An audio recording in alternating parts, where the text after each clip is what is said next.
Now that we're recording, this again is the info session for the 2026 Ethics and Technology Practitioner Fellowship. I'm Davey Kim. I'm the manager of this program. I work for the McCoy Family Center for Ethics in Society. And our job is to bring more ethical reflection to bear on important social issues um, uh, in society by a variety of methods, including research and education, but also through investment into the leadership and professional capacities of practitioners like you all joining me on this call today. My specific unit at the center is called the Ethics, Society, and Technology Initiatives. I specialize in practitioner engagement programs. I run this fellowship program, but it's not the only one. I also run, it's called the Ethics, Technology, and Public Policy Practitioner course, which is actually happening as we speak, and many of you might actually be participants of it. So welcome to you. I'm going to get into more details about the fellowship, especially details that are interesting to potential applicants of the program. But I want to just say a little bit more maybe about what I bring to this program myself. I started at the center just earlier this year, and I'm taking over this program, bringing it into its second year. My expertise is primarily in civil society. And basically, throughout my career, I've had a long time to ponder the question, what can professionals like yourself do to make an impact on society that is aligned with your values? Uh, I also learned throughout that time that there's no easy answers to that question. In fact, it can be a very thorny one. I myself have worked in the international NGO sector. I've also had a stint in tech doing trust and safety at Google. And it was through this collection of experiences and pondering this question that informs the theory of change that I attempt to bake into this program. You all might be familiar with maybe other fellowship programs or other leadership opportunities. This program is certainly one of them, but I hope to elaborate a couple of aspects that also make this program unique, to give you a better sense of the intent behind it, but also to help inform, your applications as well. There is a Q&A function. How many do we have online? Almost 150 online today. Wow. We have a Q&A function because I won't be able to answer all of your questions directly, unfortunately, but there is a icon in your Zoom controls. And if you don't see the Q&A button, it would be under the ellipsis, under More. So please use that to either ask your questions or upvote. I'll try to get to as many questions as possible, of the most relevant questions, relevant to the most amount of people as possible toward the end. For now, let me speed through some of the details or important items to know about this fellowship. Starting off with who this fellowship is for. So we are, not just with this program, but at the center, interested in the practitioner. And practitioners refer to, as we define, individuals who actively engage in a professional field or discipline and apply their knowledge and skills in real-world contexts. Put more simply, you have a job. Often that job is tied to an organization, institution, or field of practice in business, government, or civil society. But also, for the purposes of this program, you have some influence on the development, deployment of technology or its effects on society.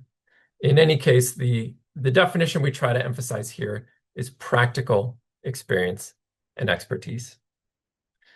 Finally, we are interested in mid-level or mid-career professionals. This generally means that your career is starting to solidify into maybe a more predictable path. far past entry-level positions, but maybe before executive level functions. Um, it's within this window that professionals have maybe some degree of freedom or creativity to apply their skills toward, let's say, projects or interventions that I think are typical to this program. A better way to understand our target audience is to look at it this way. If you are a practitioner in technology, chances are there's something of a normal or predictable professional path for yourself. You've dedicated your career to a certain area or skill set, and you could just build yourself within that skill set, get promotions, get greater responsibilities, but ultimately, and relatively speaking, this path can look very linear. Your environment as a practitioner in this case is not apt to change, and it's just up to you to move through that environment. Contrast this with another alternative is a radical departure from your normal professional trajectory, which could entail a huge shift in your career, pivoting away from your would-be normal trajectory and committing yourself to, let's say, a completely different set of skills or a completely different professional sector. Maybe you're so disgusted with the system at large or the powers that be that you just want to reject them entirely and just go off and do something else. We'd like you to think of this fellowship as somewhere in between, right? We want you to leverage some existing expertise and deep familiarity with professional context, but utilize creativity to work with those systems and constraints to create some novel project or intervention that has a direct trajectory on ethical outcomes in technology. To better understand what's possible with projects, we are introducing this year a classification system of 3 components. The first component is a deliverable. What is your project? Your outputs can be, I guess, one of 3. It could be written, for example. You could produce a paper or a piece of model legislation, or let's say a written publication like an op-ed. It could be a media output, which has been a popular avenue for a lot of applicants and selected fellows, entailing, for example, the creation of online tools and resources, websites, platforms, apps, or multimedia content. Let's say even documentary film, for example. Finally, the other popular avenue is stakeholder engagement. And that can entail, for example, establishing a community of practice or building a novel professional organization or peer association.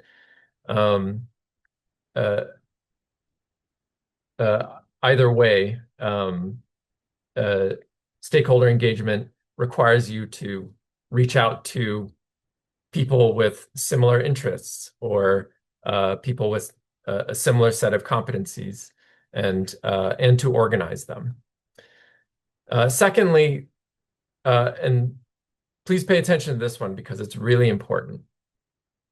A lot of fellowship programs don't necessarily drill into this question of institutional context. Not only do we want our program to invest in your leadership, in other words, to build your professional capacity through education, through building your network, through building your credentials. We ask that you state as part of your case, what is the environment that you're seeking to impact? You as a leader don't operate in a vacuum. All of us are part of some organization or institution or field of practice. So we want you to articulate what that is when you apply for this program. These contexts fall roughly into 3 categories. First, the organizational level. related to maybe evolving norms or internal policies at companies, or if you're from the nonprofit sector, your respective organizations, or even in the government sector as well. Secondly, there's field level changes. So you might be less interested in your organization, but more interested in other professionals who work in similar organizations. And you can make an effort to improve the state of practice among peer practitioners. Finally, there's a public policy level component.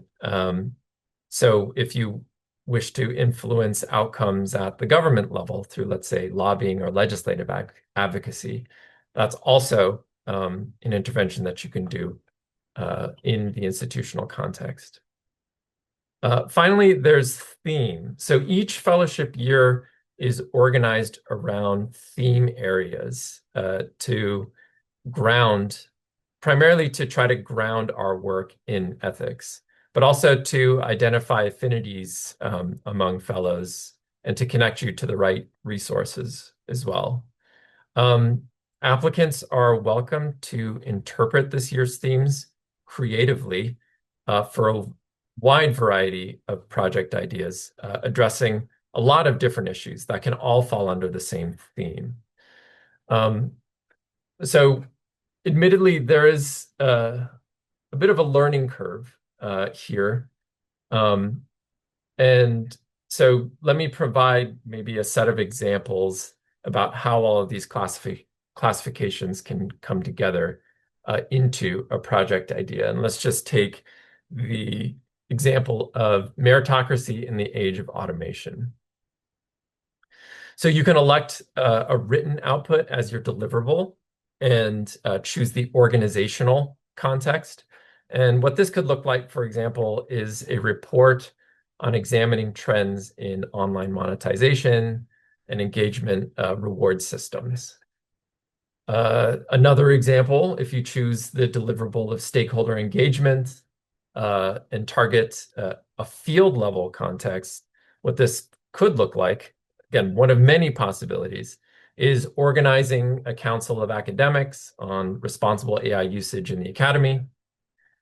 Finally, if, example of a media output in the context of public policy is to create, let's say, an online toolkit for artists to mobilize to reform intellectual property law. So again, we have a very robust structure around potential projects, but we don't want to make it give the impression that that's going to pigeonhole anybody into one single avenue for action. The reason we have this is in contrast to a lot of other fellowship programs, which I think take a rather open-ended approach. We're asking for just a little bit more rigor when it comes to how you've conceived of your project idea. So again, in a nutshell, we ask for some rigor, but don't let this pigeonhole into thinking that your project has to be a very, very specific idea or criteria. It can go far beyond the examples you see here. A little bit more about what to expect. Let's say once you're selected and we like your idea, there are a number of flexible resources that we want you to utilize to achieve your idea.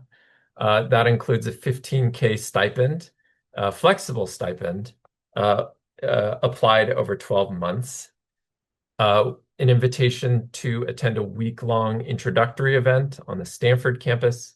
The dates have now been set for the last week of January. Paid expenses trip at the end of the fellowship year for a showcase and conclusion event happening in mid-November. And finally, we have a group of willing Stanford undergrads that we've utilized this year to help or to act as project assistants to aid the fellows in extra work. And this could be doing anything and everything from literature review to event organizing to maybe complementing a skill that you yourself don't have. Uh, to give you a sense of what our convenings look like, aka, let's say, the fellowship week at the beginning of the year. First of all, Fellows Week is a required component. So for those who are unable to participate in this fellowship in person, uh, we ask that you consider maybe other opportunities that are maybe more fitting to your circumstance besides this fellowship. Um, and we have a number of other remote opportunities in the pipeline already. But yes, the Fellows Week is an in-person convening on campus. It will onboard you. It will get you situated within your cohort, and it'll get you going with various Stanford resources, including us, meeting us as staff, including introducing you to other scholars and faculty on campus, um, and exposure to a number of different departments on campus as well that can aid you during the course of the fellowship. To give you an overall sense of what to expect in a fellowship year, the beginning, again, is to get you situated among the many resources at your disposal. By spring, we hope that you will have honed your idea and committed to a direction for your fellowship project. And that is when asynchronous engagement starts, where we ask you to report on your progress, meet with us remotely, and also join group remote convenings to workshop your ideas amongst yourselves. Summertime is usually a time where fellows will kick progress of their projects into high gear. There tends to be maybe a little bit more time. People might take vacation, etc. And then towards the end of the fellowship year is a kind of a culmination period for your work, bringing you together again on campus. You will have maybe a fully fledged product with which you can showcase, and you'll be able to present it to a public audience right here on the Stanford campus. Note, after the fellowship year ends, we hope that your project does not end, that there's kind of a natural continuation or life of its own that you can carry forward well beyond this fellowship. I could not have possibly covered everything there is to cover. We have just recently updated our frequently asked questions on our website. Please keep checking back as we keep on adding more questions. Actually, let me take a moment to... I'll add the link later on. Timeline and next steps. So first of all, we're in the application phase, and we're doing an information session. Application closes on November 14th next month. That's about 3 weeks from now. After which, we're going to try to quickly conduct interviews, reach out to references, and formalize offers in early December. One other thing besides attending these information sessions, one other thing that you can do for people that are local, and I apologize in advance for people abroad or not in the San Francisco Bay Area, is that you'll be able to attend this year's fellowship project showcase. And I highly encourage interested applicants to attend to get a better sense of what the projects are. Finally, there's just a little bit more about the review process, and this part is certainly not on our website. So maybe a little added treat for those in attendance today. We will evaluate your applications or your ideas along uh, basically along the three dimensions or classifications that I shared, but just to share a little bit more about each one, is that in your deliverable, there will be a question of what we call technical soundness. It asks you, a deliverable can be technically complicated.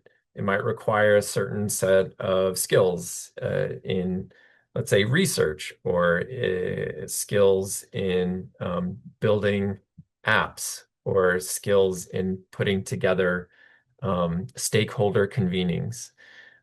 We don't ask that you bring every single skill to the table, but we do ask you to present what you do know and what you don't know and tell us how the fellowship program can fill in any gaps or complement your set of skills in order to bring your project forward.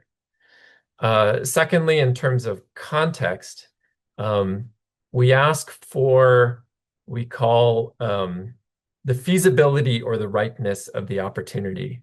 Again, this is the emphasis, the unique emphasis that we have on institutional contexts. We are asking you to make a case as to not only, do you have a good idea, but what are the realities of applying this idea to whatever environment that you're trying to apply it to? Is the time right?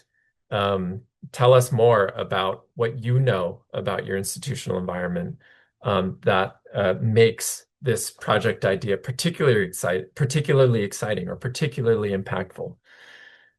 Finally, just an added word on how we assess themes. We are the Ethics Center, so we want you to demonstrate an appetite for ethical reasoning and action. So I guess this might be where some subject matter expertise comes into play. The application will have I think several opportunities for you to showcase some, let's say, novel thinking around very difficult and complex ethical challenges involved in technology. And so yeah, that's one aspect to consider uh, uh, as we evaluate themes for selection in this program. Finally, just a quick word on references. You will notice in the application that we ask for contact information for 2 references. We will not contact them unless you are shortlisted. And if that's the case, we will try to contact them directly. Please, in contrast, please do not submit letters of reference or have them send us letters of references. I think you might be able to understand in the age of LLMs. I think the state of using references as an assessment tool has to quickly evolve, and so this is one way that we're doing it. You are welcome to notify your references that you're listing them on your applications. And again, should you be shortlisted, we may reach out to them with a short questionnaire. With that, we encourage you to apply. I think most of you know where to do that, but let me just drop the website right here in the chat and bring it to Q&A. So again, you have a Q&A function. I totally forgot to open up the Q&A. So give me a second to do so right now. Oh, I realized that there's probably not, maybe the upvote function has not been implemented here. So I will take your questions in order if that's okay. Okay, so first off, an anonymous person says, how many positions are available? So the number of positions are directly predicated on funding. Um, and that can vary. The number that we're shooting for is 15, but it could be a little bit less than that. There are other factors at play as well. A very good question. The short answer is 12 to 15. Another question is the fellowship open to people who are currently self-employed in a relevant area as long as they have past company experience? And the answer is very much a yes. You don't have to be employed. I think many fellows who do get selected will have a full-time job. Just to reiterate some of the intent behind the program, this fellowship is meant to be flexible to be able to fit with a full-time job. But also, if you're between jobs as well, you are very much welcome to apply. There are many advantages to that, in that you are able to better dedicate yourself to a new professional direction, or sorry, to a whatever direction you want to pursue related to your project idea. So both employed people and unemployed people are certainly welcome to apply. Next question. Can the project involve your team, or should it be individual work? Or can projects build on existing work/products? Very good question. I think, Robin, when you say your team, uh, it means your existing team at your current workplace, right?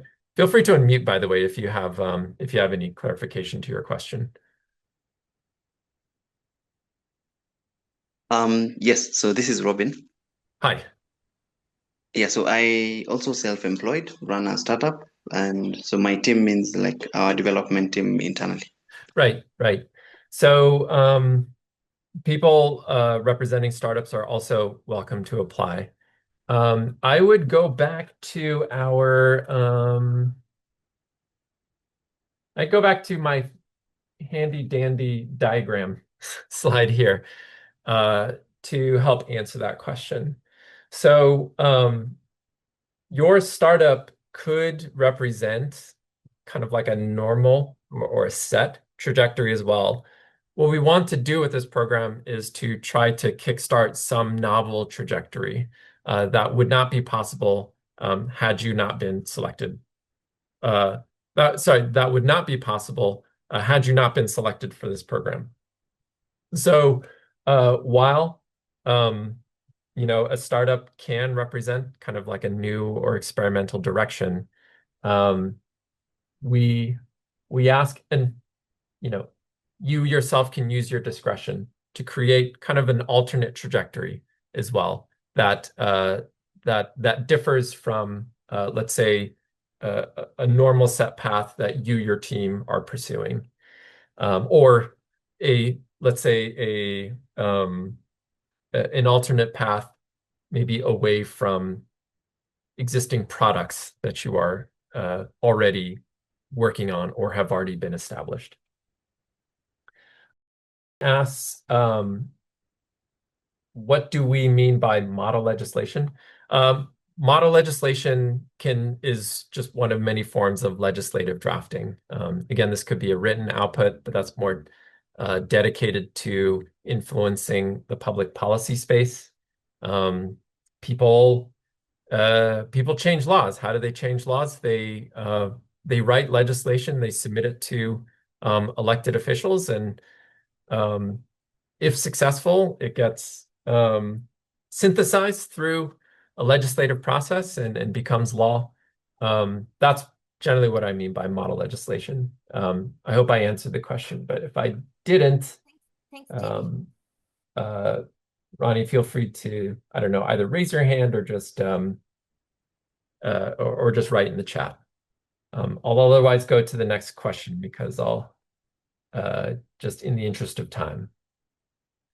Can the deliverable be in partnership with organizations we are closely working with, or does it have to be executed solo? So I think this is similar to Robin's question. First of all, I guess to give you an added dimension to the deliverable question, Stakeholder engagement uh, strongly encourages partnership, cross-organizational partnership, cross-sectoral partnership. Um, some of the methodology that we are going to teach our fellows, or that we want our fellows to adopt in this program, is one based around the efficacy of coalitions, right? And building power through coalitions, right? To influence, again, your institution. That's the institutional lens that we try to emphasize in this program. And a lot of the success of influencing institutions is built on partnerships. And so, yes, and they can be partners that you're closely working with as well. And in fact, that could be fodder for a stronger application. Uh, Anonymous participant says, uh, can we have more than one deliverable? And the answer is emphatic yes. It's very typical for fellows to bring to the table more than one deliverable. Sometimes, let's say a written output, you're targeting a written output, but you can't have a written output unless you convene enough expert stakeholders on a certain topic, right?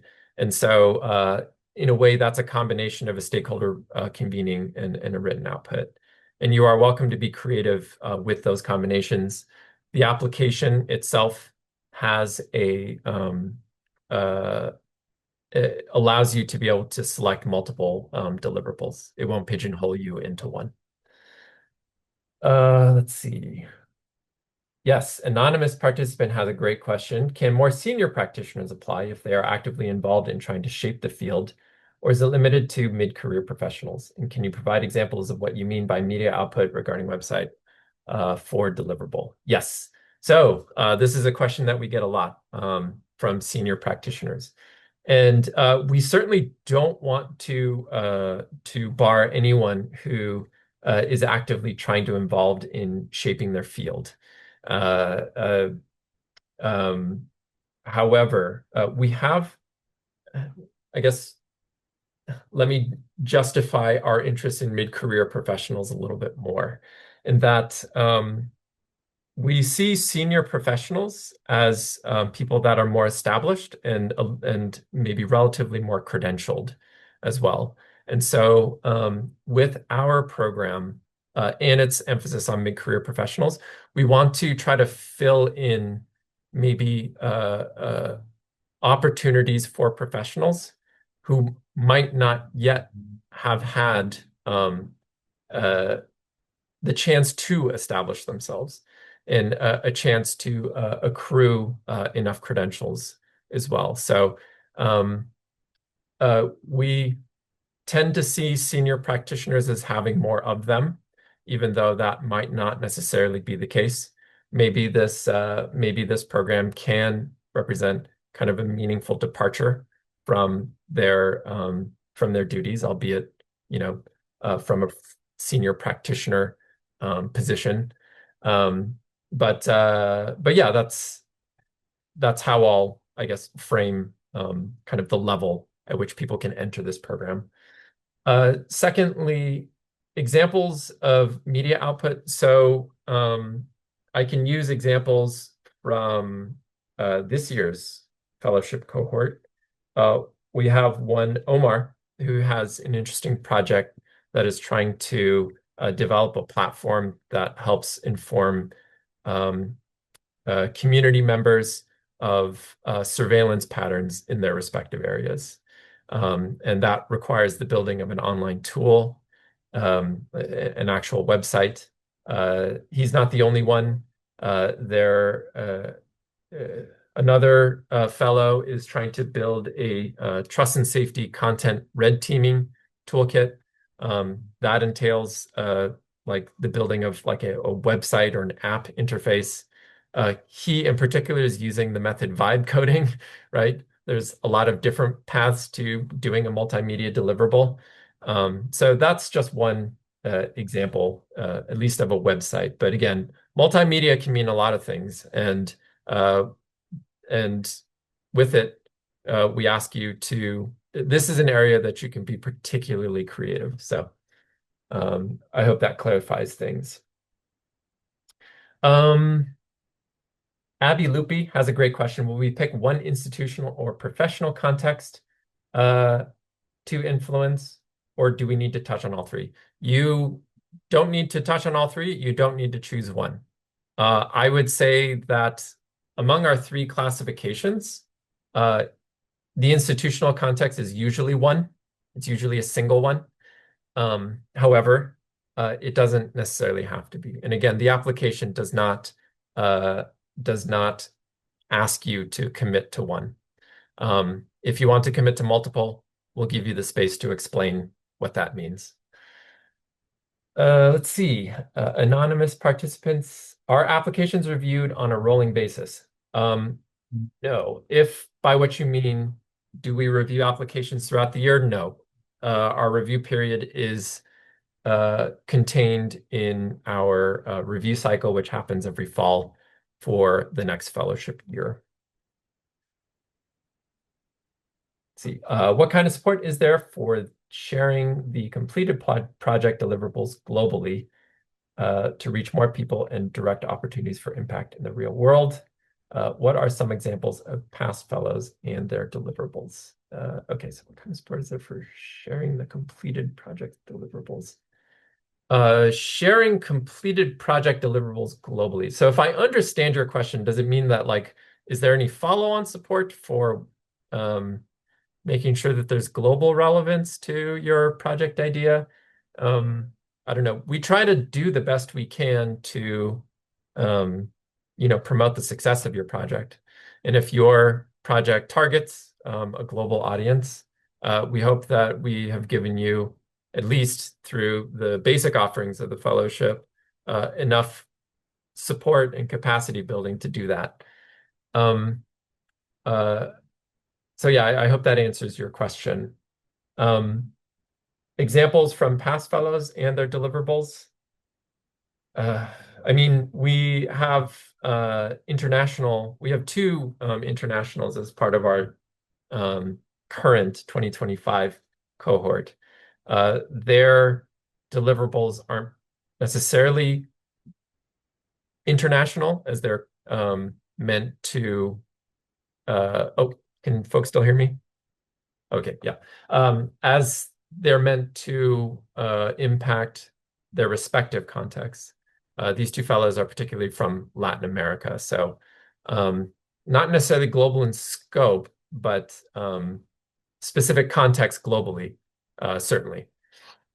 Let's see. Is Fellows Week a residential week or just attending for the respective days? I'm not sure what you mean by residential week, but let me just clarify that this is a non-resident fellowship. Non-resident meaning that it's a departure from the academic residency, which has a strong focus on academia, on teaching.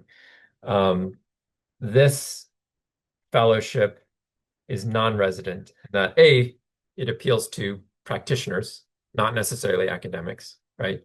And B, it is not necessarily centered around pursuing academic objectives like publishing research, for example. In fact, due to the practitioner nature, we are actually not inviting academic proposals as project ideas. I think there are a lot of other kind of opportunities at Stanford that might allow for that. But again, we really underscore the practitioner lens on things and the influencing of fields and practice. I hope that helps. Anonymous says, what informed the 2026 themes? Could you share more context about each one of them? Yes, it's a great question. A more thorough explanation of the themes are contained in the application itself. Each year, we try to produce what we think are themes that are top of mind or most salient in the ethics and technology space. And we ask and we ask applicants to classify their projects under those themes. These themes help us build, there's a couple of reasons behind it. Firstly, it helps build a much stronger affinity between fellows. We're as a departure from last year, we are doubling the number of fellows that we're taking into the program. And we want to create relationships between the fellows and see if we can maybe group fellows so we can better serve them by matching them as a group or subgroups with resources or creating, I think, more productive discussions between fellows with similar affinities. Secondly, we emphasize select themes because we invite applicants to share their share their knowledge of an issue area and their ability for ethical reasoning within these areas as well. There are a number of different themes that people could apply with. We wanted to narrow it down just a little bit. That said, these themes are purposefully broad. So again, meritocracy in the age of automation, for example, that might suggest a very specific issue set or like a very specific ethical discipline. Don't think that. There's a lot of different issues that you can kind of show your interest and understanding in that relate to that category. Again, I encourage you to read more about it within the application itself. Any guidance for preparing for the interviews? Not really, no. Be prepared to share about your project. I think some of the points that I discussed today about how we evaluate the viability of your application will be asked in interview. So be prepared to talk about it. Hopefully that gives you a sense of what we look for. Writes, if we finish the intended project early before the end of the year, can we begin another? Curious if this fellowship is constrained to just one project. So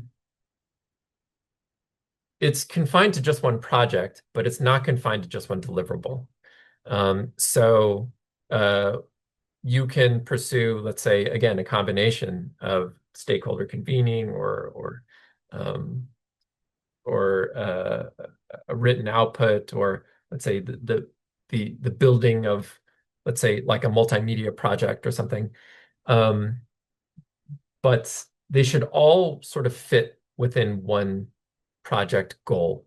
And if you have multiple goals, it seems to be a little bit too much to handle for the purposes of this fellowship. But again, I don't know, if you make a case in your application as to what you mean, I don't think there would be any outruling of, I don't know, maybe what your conception of multiple projects are. Let's see. Anonymous says, do references from someone senior to me have to be experts in my field, or can they be established experts in an unrelated field that I've worked with on a project? So just think of the general utility of references. And let me just say a little bit more about kind of the intent of how we structure references. As a general matter, people choose references because of because their reference represents some expertise in a field, and they can use or leverage that expertise to attest to, the candidate's knowledge or skills. But we also want references to attest to a lot of other things as well. Have they worked with you? Can they comment on your creativity, your work habits, your work ethic, your ability to work well with others? There's a lot of subtext that doesn't come through in written applications that get provided with references. So think of references maybe in the typical sense, but also bear in mind that we also want references to complement your application, right? Maybe to tell us more things, to instill more confidence in your candidacy that your written application can't necessarily provide by itself. Secondly, we ask for subordinate references. This is a kind of a novel request. We think that leadership is not only embodied by what a high-ranking person can say about you, but also what subordinates can say about you as well. And so that's the reason we put that in. Um, and again, don't be fixated too much on field. References should attest to a lot of other things about your ability to deliver on projects. Asks, are we allowed to propose multiple project ideas either as one application or multiple applications? So this is related to the other question, but it's a good thought about multiple applications. I think you could technically write multiple applications. I would not necessarily say that that is too advantageous in that, in part, we are interested in your idea, but in other part, we are interested in your candidacy as an individual, your skills, your background, right? And for that to work across two different projects, it rings me as a little bit awkward, but I don't want to outrule the possibility. But that's just my initial thoughts on the matter. We'll try to get through more. There's a lot of questions here. Anonymous says, you write mid-career. What if you are mid-career but started your own organization? As such, you have a C-level position. How do you evaluate that? Yes, starting your own organization doesn't necessarily catapult you into an executive role and disqualify you from this program. I think I covered a lot of the other aspects as to what we're looking at for mid-career. And if that's you, even if you are at the helm of a startup, you are still certainly welcome to apply. But again, we are asking for a little bit of a novel direction or an intervention that deviates from a would-be predictable professional trajectory. So I would just keep that principle in mind when applying. Anonymous writes, does the idea need to be entirely new? What if an applicant already has an existing project similar to one of the types of outputs mentioned and aims to scale it up using the fellowship stipend as seed funding? So we want the fellowship stipend to be seed funding. And actually, if you could, a lot of some of the examples there were examples that don't exist in the world. And so if you can come with a case to deliver on like a realistic pathway to bring that example to life, we will not ding you for that. The pathway might be unprecedented, or the pathway might be something that we certainly, can't predict when we conceived of this idea. So it's not just about the idea itself as well. There's a lot of other aspects to your application that I think are important. So one other thing I'd say about the idea is that we do ask for a novel contribution. That is one of our essay questions in the application. However, it doesn't necessarily, but by novel contribution, it doesn't necessarily have to be some like never before thought of idea. Maybe this was something that was, maybe this was an idea that was attempted in the past and has been tried and failed repeatedly.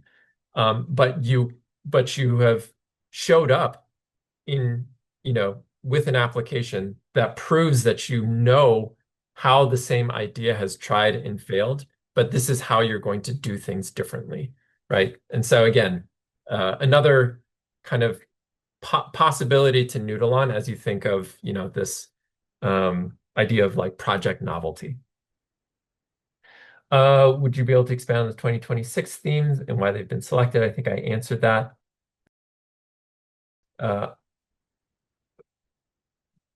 says, how many applications do you expect? How many offers do you expect to extend? We don't know. We got hundreds last year. I think there's a lot more attention to the there's a lot more attention, indications of attention this year.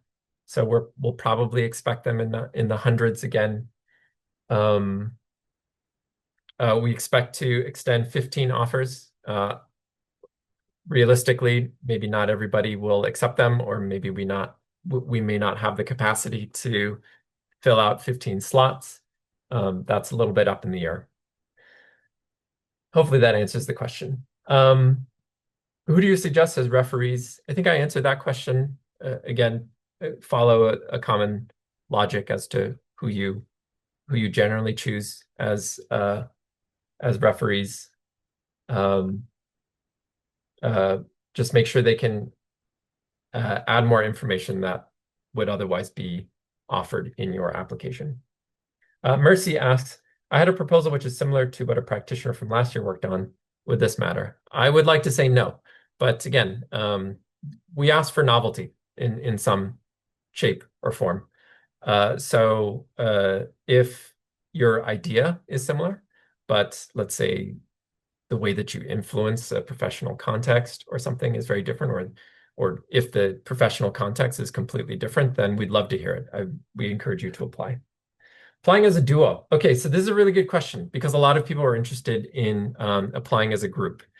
And we are not just project funders.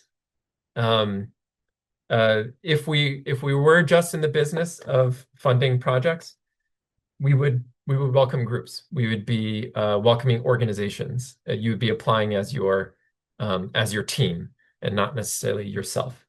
And the reason we do this in a fellowship program is that we do want to build your credentials. We want to build your professional capacity and your reputation. Because what are fellowships? They are also a power building mechanism, right? And we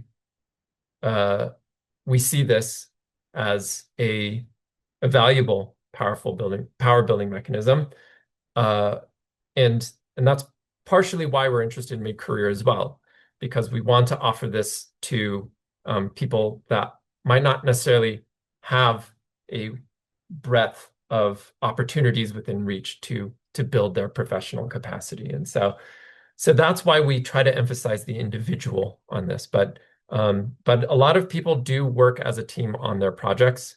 We just don't bring the team, or we don't have the capacity to bring the team to campus. So at least nominally, the participants in this fellowship are individuals. Can a deliverable be research? Excellent question. Yes and no. So there are ways that, let's say, a written deliverable can utilize inquiry, the collection of, let's say, user experience research, gathering of expert insights, but it can't necessarily fit the academic definition of research. Such requires, let's say, a set of skills that our typical practitioner audience doesn't necessarily bring. Such requires a research oversight. A lot of times, this research entails human subjects, and we don't, as part of this fellowship at least, have the capacity to guide candidates through, let's say, the IRB process, the Institutional Review Board process, right? So that's the distinction I'd make with research. Again, you can have a written output that's a collection of insights, but it can't necessarily be submitted as as research, as academic research, or as knowledge to, let's say, a scientific publication. Oh boy, we are at time, so I apologize for cutting it short here. What I'm going to try to do is save all of the questions uh, here and synthesize that into an update of our frequently asked questions. Otherwise, I just want to say, firstly, I am so humbled by all of you in attendance today, how interested you are in this program, but also as an indication of the amount of care or concern over ethics and technology. So thanks for taking that first step to join us. Um, again, we are available at this email address. Should you have any questions that is not already answered in our existing materials, please make sure that you've looked through our website and FAQ before sending those along. But we want to stay in touch with you. And if not through this program, through a lot of other opportunities coming down the pike through our center. Best of luck. And again, thanks for joining today. Bye.